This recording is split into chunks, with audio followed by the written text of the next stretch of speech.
Hello again, everybody. It's time for us to jump into basically part 2 of our lesson from last time. We talked about inscribed regular polygons last time.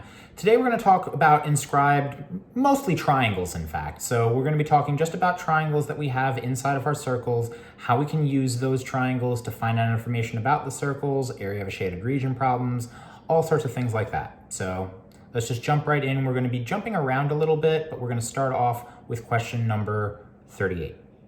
Our standard find the area of a shaded region problems. And here we've got a circle with a rectangle inside it. I thought I just said at the beginning of this that we were going to be doing mostly triangles inside our circles today. We will, just in a sec. So, you guys remember the deal. If you want to find the area of a shaded region, you need a big shape and you need a small shape. Luckily, they're the two shapes that we very easily see.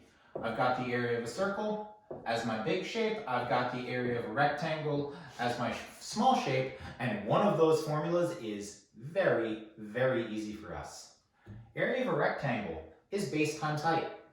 Literally the only two numbers that we were given for this rectangle were its base and its height. So whatever happens here, we're subtracting 12 times 5, which is 60. We just need to find what number we're subtracting 60 from. In order to do that, we need to find the area of the circle, and that's a thing that we've been doing with that pi r squared thing. The problem that you have here, of course, is that you don't see a radius right now. But I do have a line that goes all the way from one side of the circle to the other, touches here in this corner, touches here in this corner, because the shape is inscribed, like we said. And we want to know what that distance is. Well, thankfully, now we do notice where the triangle comes into this picture. If I just want to focus on one of these two triangles here, which, oh, by the way, because it's a rectangle, is a right triangle, then we just need some way to find the third side of a right triangle given the other two sides.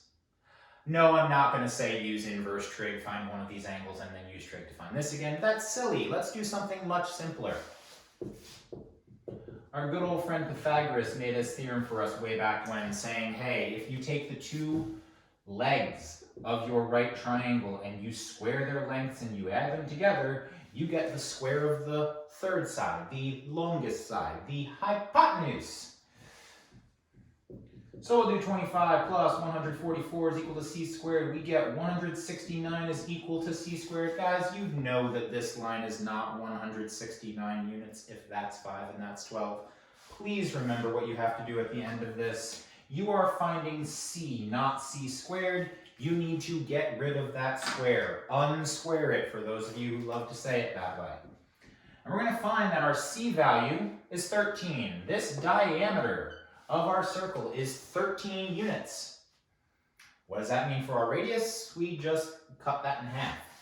So for this problem, the number we're squaring is 6.5, at which point I expect that you will grab yourself a calculator, go ahead and type in 6.5 squared, and you get 42.25 pi minus 60. And what a lot of students have been saying at this point when they've been doing other questions kind of like this with area of a shaded region is, but Mr. Hurgenham, what do I do if the number here is smaller than the number here? I can't have a negative area. And yeah, you're right, 60 is greater than 42.25 is, but not 42.25 pi. This has a pi on it, this doesn't. So before we're going to be able to subtract these two things, we do need to know. We were asked for an approximate area here, and that's all we can give.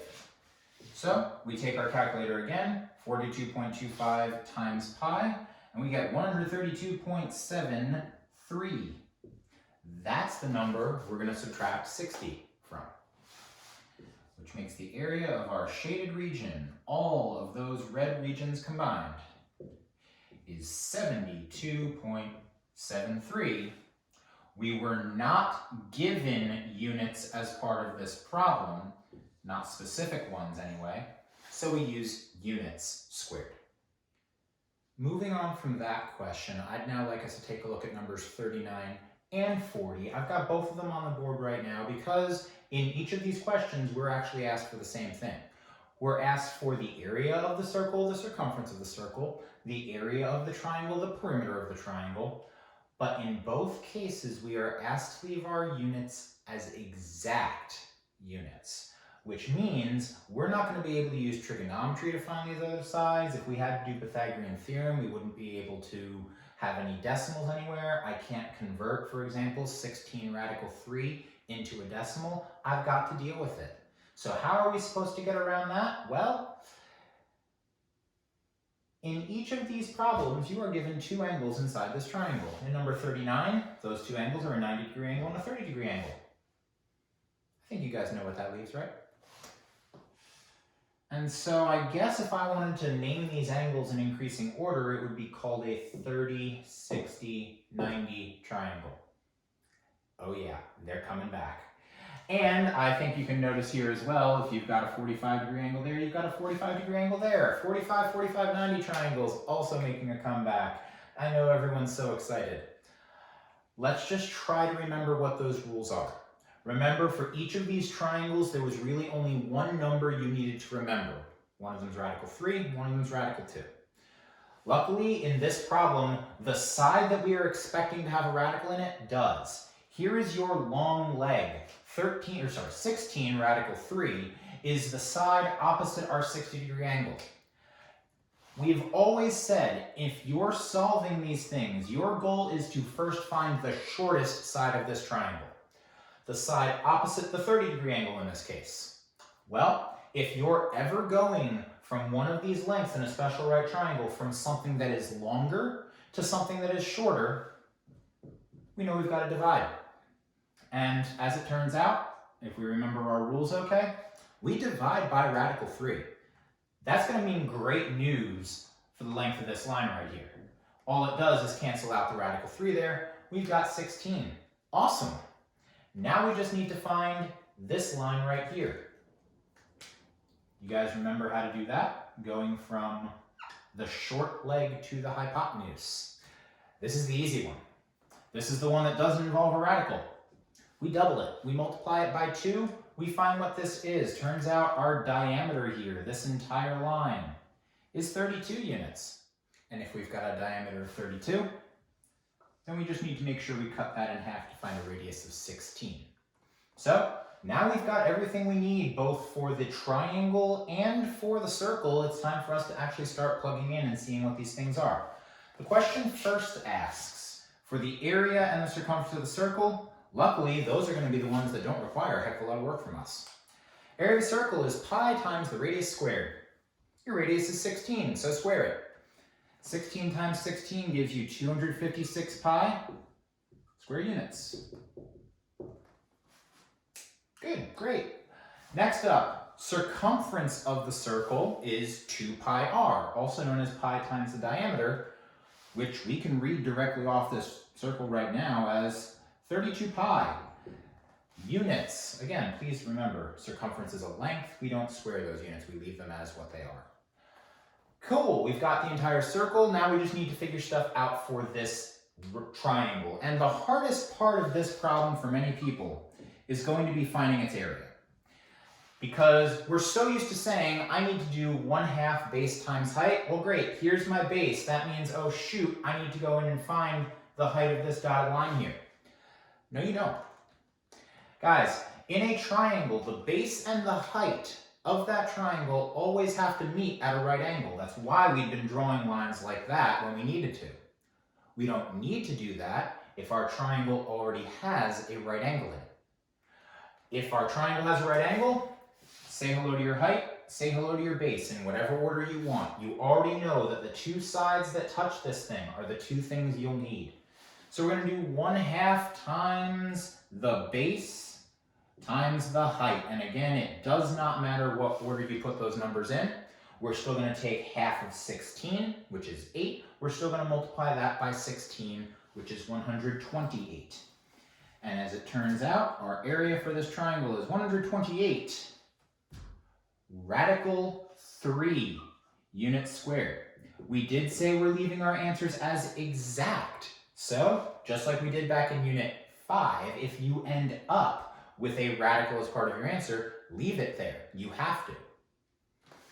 perimeter of this triangle, that's not as bad. It says add all the sides of the triangle together. That's awesome. Here are the three sides of my triangle. All I've got to do is add those three numbers up and we call it a day. So 32 plus 16 is 48. And 48 plus 16 radical 3 is 48 plus 16 radical 3. Remember, if they're not like terms, we can't combine them. If you have a whole number and you're adding it to something with a radical, that's as far as you can go. Please do not put an answer of 64 radical 3 here. That is wrong. That will not give you the same distance as if you added these three numbers together. So, there's question number 39, our 30, 60, 90 triangle. We're going to go over here to our 45, 45, 90 triangle next, and hopefully you guys will remember that this is the easier of the two. That if we're looking just at this triangle right here, we know if this angle is 45 degrees and this angle is 45 degrees, then these two lines are the same length. So all we need to do is find one of them and we'll know the other. We are going from the only thing we were given that the diameter of the circle right here is 6 inches. We are going from our longest side, our hypotenuse, back to a short side. And just like we said in 39, if you're going from a longer side to a shorter side, we have to divide by something. Here we had a couple of different numbers to worry about, one radical, one not. In a 45, 45, 90 triangle, that was the simpler of the two because there's only one number we need to know about to go from one side length to another. That number is radical 2. We take 6 and we divide it by radical 2. And you guys remember when you first learned this, you can't leave a radical in the bottom of a fraction like that. What you've done in the past is say, I need to get that square root out of the denominator. I need to rationalize the denominator so that instead of having a square root down there, I may have made the top uglier, but the bottom is a lot nicer now. The square root of 2 times the square root of 2 is the square root of 4. We know what the square root of 4 is, so we get to write that number here. And as it turns out, at the end of this problem, all we've got to do is say, what's 6 divided by 2?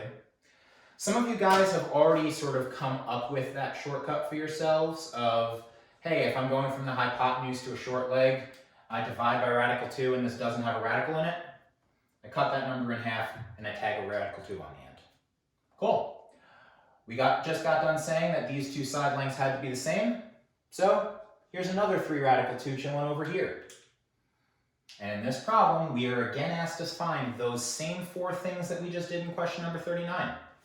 First up, and I'll erase this just so that we have some more room to write this, the area of the circle. Great news, ladies and gentlemen. That's going to be the easy part here. In order to find the area of the circle, you need the radius. You were given the diameter. So you cut it in half. And we're going to do pi times the radius squared. Do you guys really need me to write that? No, you don't, because you know what 3 times 3 is. This is 9 pi, but this time we were given units for our diameter. So this is in inches squared, not just units squared. Circumference is 2 pi times the radius or pi times the diameter. Done in under 5 seconds, hopefully. And then it comes time to find the area in the perimeter. Once again, area becomes our most difficult part of this problem because the area of a triangle is 1/2 times the base times the height. The base and the height of this triangle are the same thing. They're both 3 radical 2. So there's a lot of stuff going on here right now. Let's remember what happens when you multiply radicals by themselves. Like, I don't know, we just did right here. If you have radical 2 times radical 2, you can multiply on the inside, you get radical 4. And if you have radical 2 times radical 2, turns out that's just going to be the number 2. On the outside, you have 3 times 3, that'll be 9. So you'll have 1/2 of 9 times 2. Or what's 1/2 of 2, guys? We're going to have to do 1 times 9 here. There are no more radicals. When we did radical 2 times radical 2, that canceled out the square root. So our area is literally just 9 square inches. That's it. Again, we want to finish this problem off with our perimeter. Hopefully still not going to be so bad. Add the 3 sides of your triangle together. I've got 3 radical 2 plus 3 radical 2 plus 6. Well, I know I can leave that 6 alone because each of these has radicals in it and that doesn't. And 3 radical 2 plus 3 radical 2 is just like 3x plus 3x. We do not add together on the inside. We don't change the fact that this was 3 radical 2's and 3 radical 2's. My answer ends up with radical 2's. I do, however, just do 3 plus 3. And so we get a perimeter of 6 plus 6 radical 2 inches, period. So we've been spending a lot of time going back to unit 6 while we've been going through our circles. This time we went all the way back to unit 5. Same idea though, the only difference now is how we find those other side lengths. Here we knew what the angles were, they're very familiar to us. We didn't have to use trig. In fact, if we'd used trig, we probably wouldn't get the exact answers we're hoping for. Now, while we're on the topic of special right triangles, I'd like for you guys to turn back in your packets a little bit to question number 33. Give you a couple of seconds right now to do that, blah, blah, blah, blah, blah, blah, blah. Cool. You've turned back to number 33 and you see this guy right here. You have a hexagon inside a circle. You're told that one side length of that regular hexagon is 18 inches, and you're asked to find the exact area of what I've shaded in here in red. So again, another problem where you don't immediately see a triangle inscribed in this circle, but we can still find triangles. They might not be inscribed, they might not all touch the outside, but they'll at least maybe touch a point that we find helpful to us. Please remember, when you guys first learned about doing your regular polygons, you said, I know that I can take those regular polygons, go to the center point of that polygon, and make identical triangles depending on how many side lengths you have. Here we have 6 identical triangles. Great. If we have 6 identical triangles, then going around through the middle here, we have 6 identical angles. We know that an entire circle is 360 degrees. We divide that by 6 and see that we get a 60-degree angle here. You guys know what that means about everything else? These two sides are the same, so this triangle's isosceles. These two angles have to be the same. 180 minus 60 is 120. We cut that in half. We get a 60 here, we get a 60 here. Turns out, for our hexagon, each of these shapes, if you remember, is a equilateral triangle.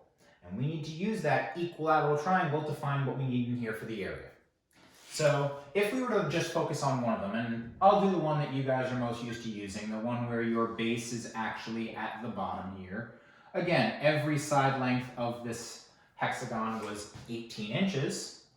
And we just discovered that all of these triangles going around the inside are equilateral. So 60, 60, 60. What else does that mean?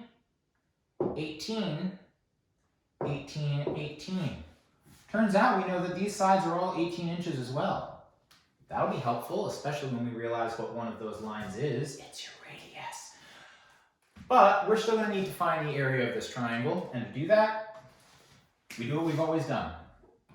You've got a triangle that you can make symmetry with. Split it so it's the same on the left as it is on the right. If you split that angle so it's the same on the left as it is on the right, you've got yourself a 30-degree angle.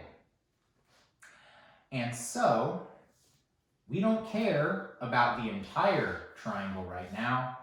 We care about just our right triangle. Not one of those 6 equilaterals, but just half of it. That entire side length down there was 18. Now it's just 9. We cut it in half. And then we need to find our third side length. Let's say you didn't remember your rules for a 30, 60, 90 triangle, so you don't remember what we'd have to do to get to this side. Do you guys remember where the rules for 30, 60, 90 triangles came from? They came from the Pythagorean theorem. So worst case scenario, you could do a squared plus b squared equals c squared, and at the end of the problem, reduce your radicals, simplify it to its smallest form. Or remember your super, super easy rule of, hey, this is a 30, 60, 90 triangle. I have the short side. I want a longer side, so I multiply. That number I multiply by is radical 3. And you have the height of your triangle. So, Turns out we now know everything we need to know here. A radius is 18. The height of this triangle is 9 radical 3, and half the base is 9. So if our goal is to find the area of the entire hexagon, I look down here and I say if I can find the area of one of these equilateral triangles, I'll know the other 5. And to find the area of this triangle, I want to take 1/2 of the base and multiply it by the height. I don't need to put a 1/2 in this equation. I already know this 9 right here is half the base. I've got to multiply that by 9 radical 3. Luckily, that's not so bad. 9 times 9 is 81. That radical 3 stays where it is. So there is the area of your triangle. That's not what you're going to need to find the final answer, though. You need to know the area of that hexagon. Luckily, we have one equilateral triangle with an area of 81 radical 3. We have 6 of those triangles. You multiply this 81 by 6, you get what that final area is. 486 radical 3 inches squared for your hexagon. Question didn't just ask for the area of the hexagon, guys. It asked for the area of that shaded region. And that means we're going to need to know one other area to get there. Because the area of our shaded region, as always, is the big shape minus the small shape. The circle is bigger than the hexagon, so please make sure we still have to find the area of that circle. Luckily, we have all the information we need, because the only information we need for area of the circle is the radius. There's our 18 that we saw was the hypotenuse of this right triangle. That's also our radius. So we're going to do pi times 18 squared. And we're going to see that our area here is 324 pi inches squared. We still have to find the area of the shaded region. So we'll go down here and we'll say, okay, that just means I'm taking the area of my large shape, 324 pi, and subtracting the area of my small shape, 486 radical 3. We were asked to leave our answer in exact form. Our answer right now looks pretty weird in that it's got a pi and a square root as part of that answer. And since this has a pi but doesn't have any radicals, and since this has a radical but doesn't have any pi's, I cannot combine these two things together if I want a simpler exact answer. All I can say is that the area of this shaded region is the difference between those other two areas. Our units again are in inches squared. And please again, watch out for this thought process of, but wait, 324 is a smaller number than 486, so how does it make sense that I get a smaller number for our circle and a larger number for our hexagon? You get that because pi is 3.1 something and radical 3 is only 1.7 something. When you multiply 324 times 3.14159, you're going to get a number that's bigger than 486 times 1.732. So just because you see a small number here doesn't necessarily mean that it's smaller than the other area. Grab a calculator, find what those approximate answers are if you'd like, just so that you know that you have things correct. Now for the final question we're going to go over together in this packet, I'd like you guys to turn to question 42. It's all the way on the very last page, so turn to that back page or scroll to the bottom if you're looking at a PDF instead of just a paper copy. We are asked to find the area of this equilateral triangle. We're told it's equilateral. All three sides are the same. We are also asked to find the exact area of that equilateral triangle, which you guys know is not going to be a trig question now. We're going to be talking about, hopefully, special right triangles. We're actually not going to need to know the area of the circle at all, though. We weren't asked to find the area of the shaded regions, just this shape on the inside. So that's 6. That's really only useful to us so that we know one piece of information to help us with the triangle. This circles question is actually just mostly one triangle, but I do want to review it with you guys so that you can remember the things that you might have forgotten. Hopefully you didn't forget that an equilateral triangle is where all three of these angles are 60 degrees, especially since we just did that in the last problem. So what happens down here when this radius of 6 cuts through that corner? It does what you think. You end up with a 30 here and a 30 here because it splits it right down the middle. And speaking of splitting right down the middle, if we want to complete this right triangle, we know we're going to have to use special right. We have a right triangle here with a 30-degree angle and a right angle. Guess that means we know what angle has to go here, right? And then it's just a matter of using what we know to find our remaining side lengths. This time, in our 30, 60, 90 triangle, we are given our hypotenuse. The first place we always want to go if we don't already have it is the shortest side. Going from the hypotenuse to the short side though, that's the freebie. Take your hypotenuse, divide it by 2 to find what this dotted line is going to have to be. Down here, if you want to know how to go from the short side to the long side, we're multiplying because our shape's getting bigger, our line's getting bigger. But we still need a radical, right? Because these are still special right triangles. Each of them had a radical in them. We've already used a 2. This time it's radical 3. And you get 3 radical 3 for the distance from there to there. Cool. That should help us find the area of this triangle, right? Because the area of a triangle, equilateral or otherwise, is still 1/2 times the base times the height. Good news. If we're considering this the base of our triangle, we don't need to do half the base. We already know that half the base is 3 radical 3. The only thing we need to make sure of is that we are plugging in the height of the equilateral triangle. This 3 that you just found is not the height of the entire thing. It stops right there.